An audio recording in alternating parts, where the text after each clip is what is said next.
My name is Harold Varmus. I've been doing cancer research for nearly 50 years, hard to believe.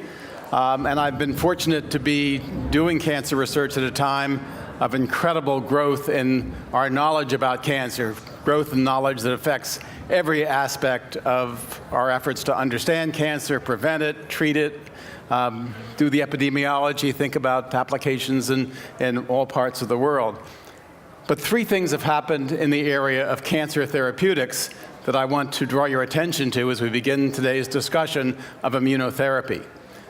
The first is our ability, acquired roughly 20 years ago, to enhance the diagnosis of cancer and the classifications of cancer to go well beyond the traditional efforts to say what organ a cancer comes from, what it looks like under the microscope, and what stage it's in. That is to use the tools of modern genomics to specify the damage that's done to our chromosomes that drives cancerous behavior and allows the selection of more appropriate therapies. The second major advance is the development of at least some new drugs that are targeted to counteract the genetic damage that's been done in the generation of any specific cancer. And the third major advance, rising to the level of revolutionary, is the one we're going to discuss today, which is the development of tools to modulate the immune system to help treat cancers by harnessing the powers of the immune system. And we're fortunate to have with us today Luis Diaz, a friend of mine who was recently recruited by Memorial Sloan Kettering from Johns Hopkins to run the solid tumors program, and Stephanie Joho, who is a patient of Luis's. I remind you before we get going, and I turn this over to Luis, who is the major speaker in this session, that the immune system is tooled to recognize strange appearances in our bodies, foreign invaders such as viruses and bacteria and yeast, to help control infection. And our immune systems are developed during our early stages of life to be tolerant of the normal cells in the human body.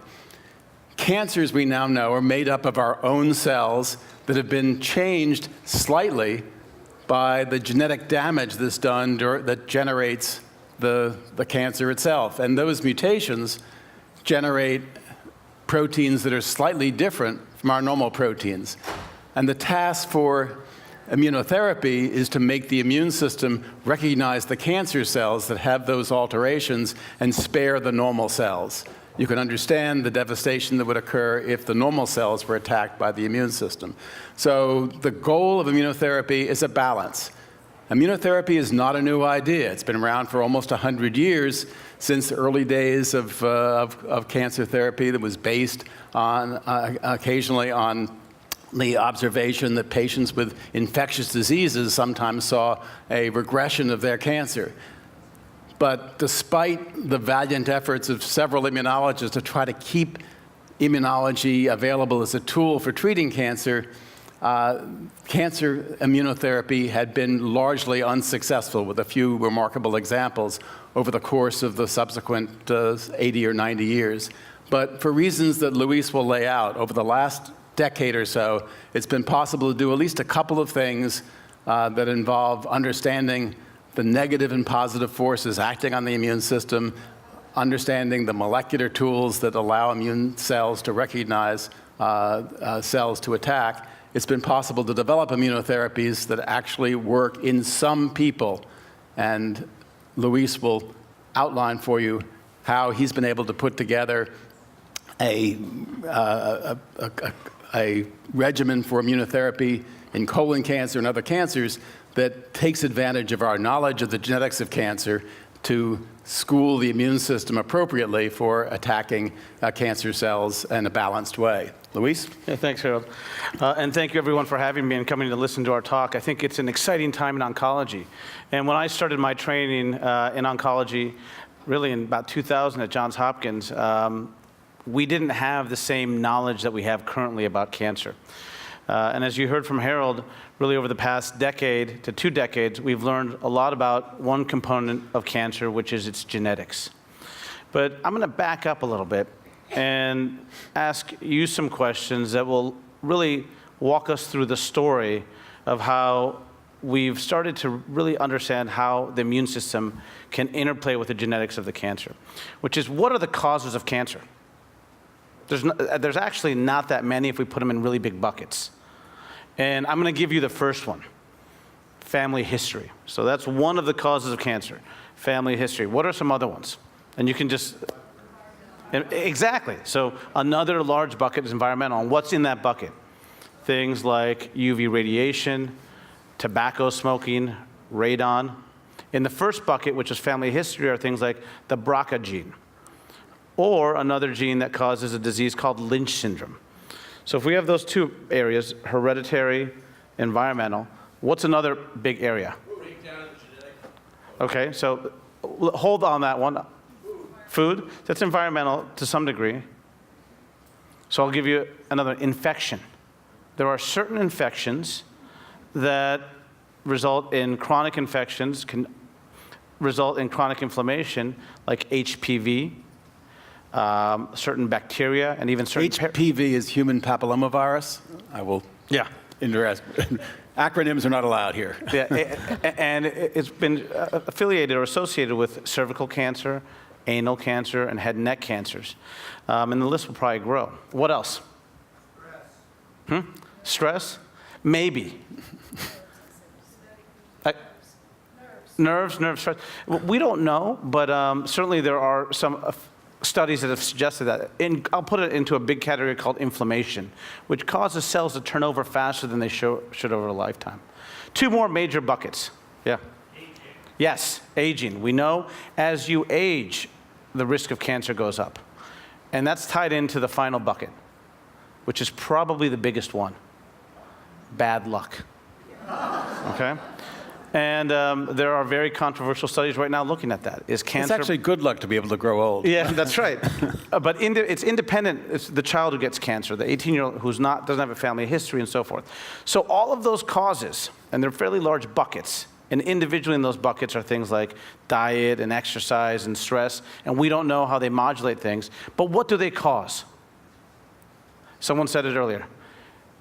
Mutations, genetic alterations in the genome of a cell, just one cell, that grows into 2 cells, into 8 cells, into 16 cells, into 32 cells.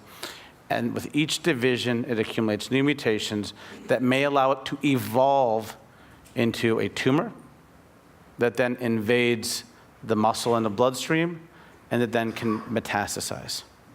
And if you take all cancers across the board, from pediatric tumors to garden variety adult tumors like breast cancer, pancreatic cancer, gastric cancer, to the tumors that are associated with hereditary syndromes like Lynch syndrome, and you count the mutations in each of those genomes, they're really different. Pediatric tumors have very few mutations. Adult sporadic tumors like breast cancer typically have less than 100 mutations per their genome. That's a low number. But tumors of certain hereditary diseases associated with cancer, called Lynch syndrome, which are predominantly endometrial cancer and colon cancer, result in thousands of mutations. So at the end of many of these genome sequencing efforts, yes, we had a lot of data. Yes, we had a better understanding of the biological principles behind cancer and all the different types of cancers and how they were similar and dissimilar, but we had very few drugs to target these genetic alterations. And when we did, sometimes they were blockbusters, like drugs like Gleevec, Herceptin, and sometimes they just improved our longevity of patients with cancer by a few weeks to a few months. And so there was a wide range of understanding there. But that was a genetic revolution that continues to be ongoing. And newer drugs are coming out that target these mutations in such a way that can have very dramatic effects on patients. In parallel, our understanding of our immune system has skyrocketed. Not only for fighting infections or autoimmune diseases like rheumatoid arthritis or lupus, but also in how a tumor and the actual immune system play together. In groundbreaking work at Memorial Sloan Kettering and at other institutions around this country, found that there were molecules that were really hijacked by cancer cells to tell the immune system to stop. Yes, I should be cleared out because I look foreign to the immune system, but stop, don't attack me. Normally, the immune system is used to get rid of infections, used to get rid of cells that don't belong in your body, mutated cells like ones in cancer. But these cancers figured out how to hijack the system and put a stop message on. And they did it by just upregulating a receptor on their surface that told the T cells to put their brakes on. And what that breakthrough that came through really over the past 10 years, initially slowly but more rapidly over the past 3 to 4 years, is a molecule called a checkpoint inhibitor interfered with that stop message sent by the tumor or the environment around the tumor. And it allowed those T cells to continue to go and begin to destroy the tumor.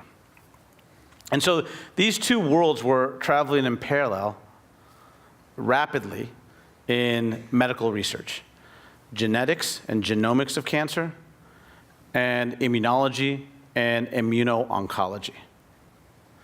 And there really wasn't a relationship between them, which really is where our story begins. And back in 2010, one of these inhibitors of the immune system breaks, PD-1, was beginning to be studied, and Hopkins, where I was at, was one of the premier places where it was being studied. And the data began to emerge that in diseases like melanoma or lung cancer, we were seeing responses. Responses that were surprising. We didn't think the immune system could fight cancer in such a robust way. And so our group hypothesized, well, listen, if we go back and look at what we understand about tumors, we know these checkpoint inhibitors don't work that well in certain breast cancers and other tumors with a lower mutational burden. But in melanoma and in lung cancer, who have more mutations, it's working pretty good. But what if you took tumors with a lot of mutations? Might it work even better? And I'm going to tell you why we thought that. Because each DNA fragment that's mutated may become a protein that's mutated, and that's what the immune system sees. The immune system is constantly surveying your body. And when it sees a protein that's different, it turns on. And if it's sufficiently different, it will eliminate what it sees. In cancer, each one of your mutations can turn into a foreign protein. And if it's a robust enough immunogen, as we call it, that tumor, that T cell or that immune system can eliminate that tumor cell. But if you had many mutations, more than most tumors, you could potentially have a very strong immune response against the tumor. Now, I told you that these tumors that have figured out a way to put the brakes on the immune system from attacking them, they tend to be the ones with the high mutation counts. And those are diseases like Lynch syndrome. And so let me tell you about Lynch syndrome. Lynch syndrome was described in the late 1800s. It's a hereditary syndrome that manifests itself primarily in colon cancer, endometrial cancer, gastric cancer, small intestine cancers. And by and large, the patients do relatively well if you catch it early. But if you catch it late, it doesn't respond at all to chemotherapy. So we had this great idea. Okay, maybe these tumors with a lot of mutations are going to melt away to this immunotherapy. But we just had an idea. We didn't have the drug, because we weren't a drug company at Hopkins, and we didn't have money. And so we went around to all the companies and begged, can we do this study with you? And they all said no. And so we went back to each one and said, listen, if you give us this drug to do this in this study, you won't have to pay for it. We'll pay for it ourselves. So they all still said no, except for one company called Merck. And they said, listen, we're trying to get approval for melanoma and lung cancer. We don't want this interfering with that. You can run the study, but there can be no linkage between what you're doing and what we're doing here, and we'll give you the drug for free. But we still didn't have the money, and this is where it becomes interesting. Typically, you'd go to the NIH or to a funding agency to try to get the funding, or a philanthropic group to go funding an advocacy organization. We didn't have any of that. We had 500 swimmers in Baltimore called Swim Across America. And they jump in the Chesapeake Bay each year, and they believed in what we had done and what we were going to do, and they donated the funds to do this study. So we began this study to test the hypothesis. Do a lot of tumors with a lot of mutations in the context of Lynch syndrome or diseases like it, Could you treat them with immunotherapy, and could the tumor melt away? And it was a hypothesis. It was an experiment that we were trying in humans, but humans who had failed all lines of therapy, humans who were typically about to enter hospice or were already in hospice, and we were going to try our best. And that's really where I met Stephanie. And so, Stephanie, do you want to come on in? Yes, my heart still flutters every time I hear you talk about this. Yeah, so that's where our story began, but my story with cancer started a few years prior to this. In early 2013, I had just graduated from NYU about 6 months prior, and I was diagnosed with an aggressive stage 2 colon cancer. My mom has Lynch syndrome. I knew that there was a possibility that this would be a problem in the future, but never at 22 do you expect to get the diagnosis of colon cancer. But I did, and I went through a very scary surgery, but made it out okay. And the doctors at the time thought that all my lymph nodes were clean and all the margins were clean. So further treatment wasn't recommended. Unfortunately, the way these stories often seem to go, about 9 months later, this cancer metastasized into my abdominal cavity. So now it had no home in a real organ, but it was kind of just floating around in my mesentery.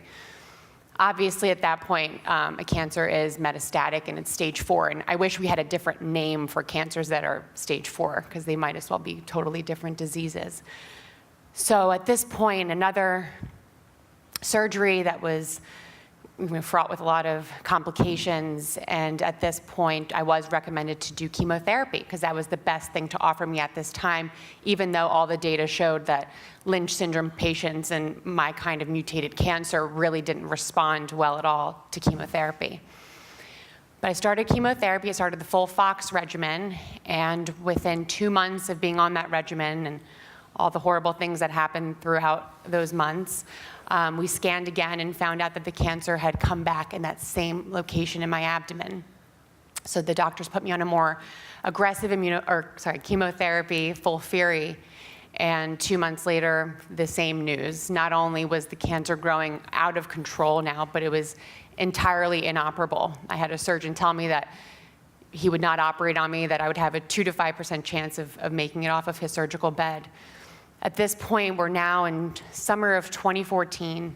I'm 24 years old, and I am really barely 100 pounds. I'm taking about 100 milligrams of oxycodone a day, fentanyl patches that are replaced every 72 hours, sleeping 18-hour days. I mean, really not living a life at all. And had tried to stay optimistic throughout, but it's kind of difficult when you have all of the brilliant scientists and everybody scared and not having any answers for you, and really telling you that you've come to the end of the road. So in the summer of 2014, I was sent home with no further options from a wonderful hospital. They just had nothing left to offer me at that time. And my little sister refused to accept this. I mean, my whole family, of course, but my little sister, being the internet-savvy little gal that she is, went home and scoured the internet.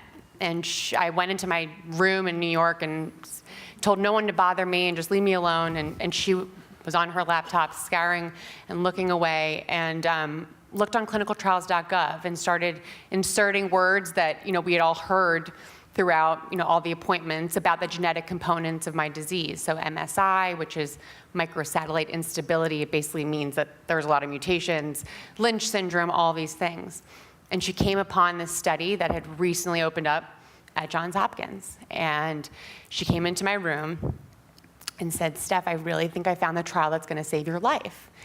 And after 2 years of nonstop bad news, you kind of are weary to accept that something this magical could be happening and this perfect, but it really, all the criteria were me, having tried and failed all standard of care options, stage 4 metastatic disease, Lynch syndrome.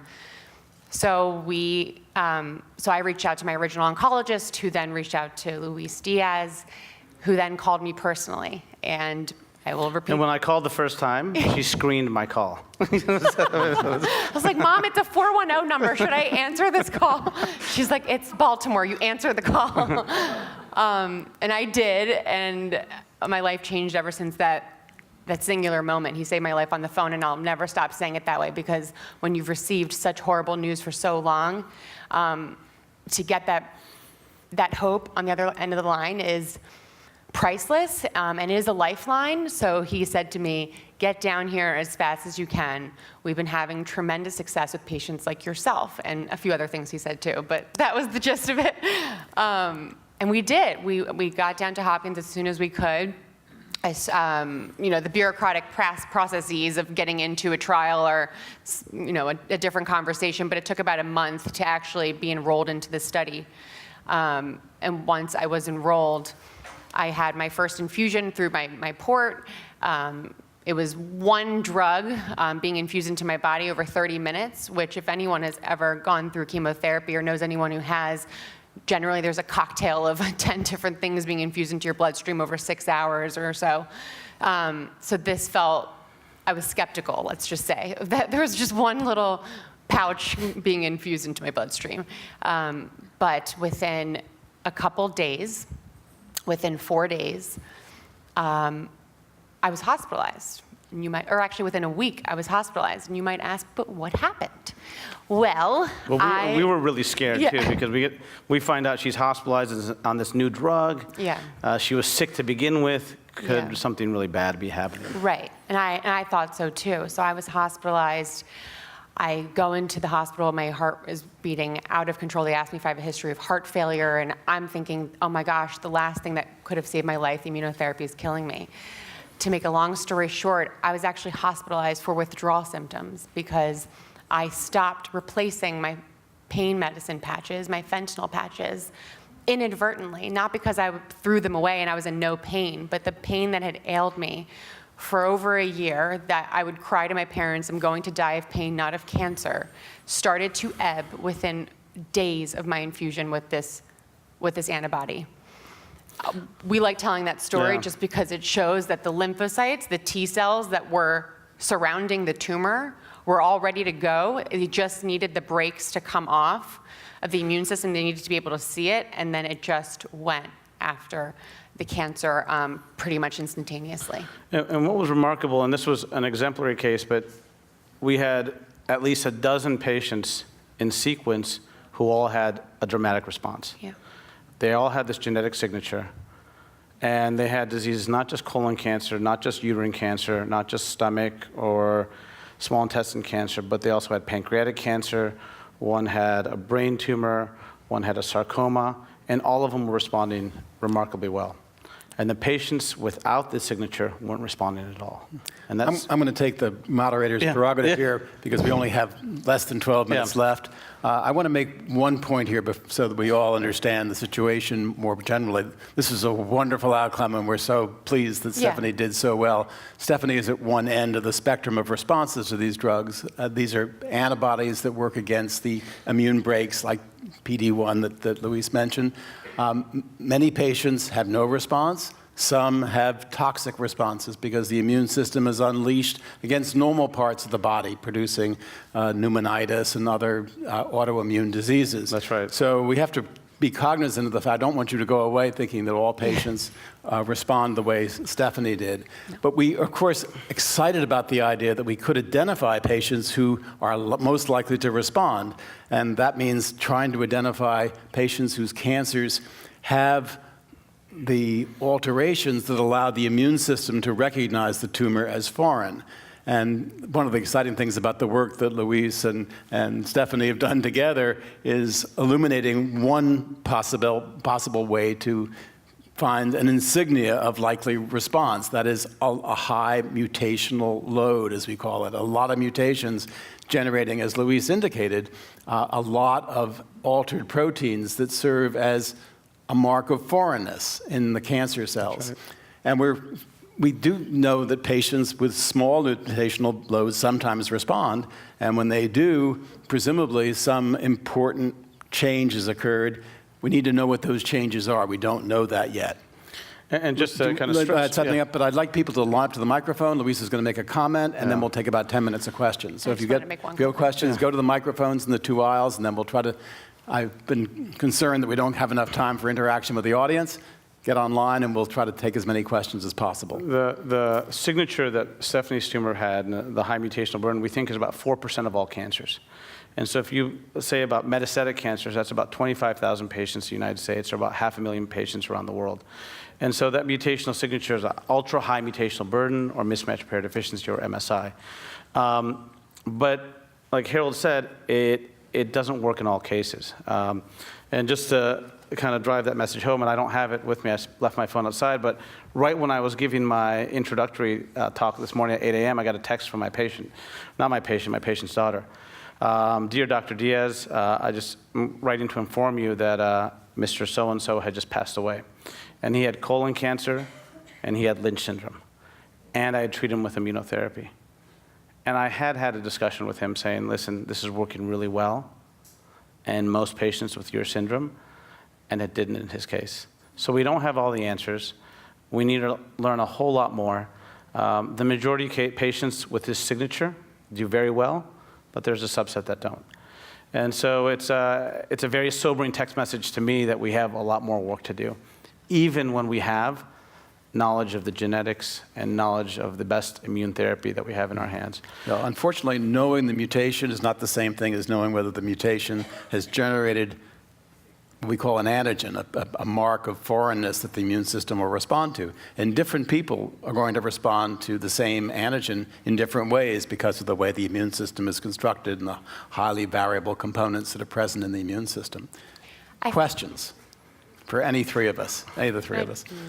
I just wanted to make one quick comment, though. I think it is, of course, important, and I never want to be selling immunotherapy as a miraculous thing that works for everybody. Obviously, it works in about 20% of patients right now.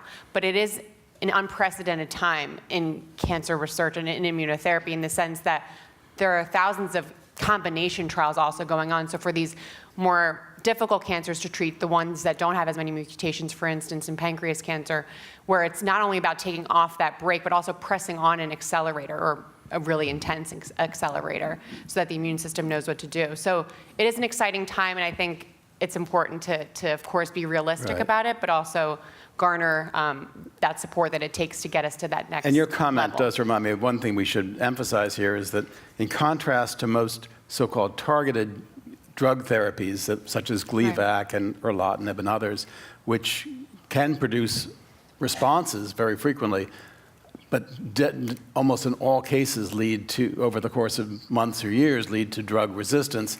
We've had many, many, many patients who've had essentially indefinite responses to immunotherapy. You know, it's hard to say forever because Stephanie's not 90, she's 28, but long-term responses without appearance of resistance has been the norm.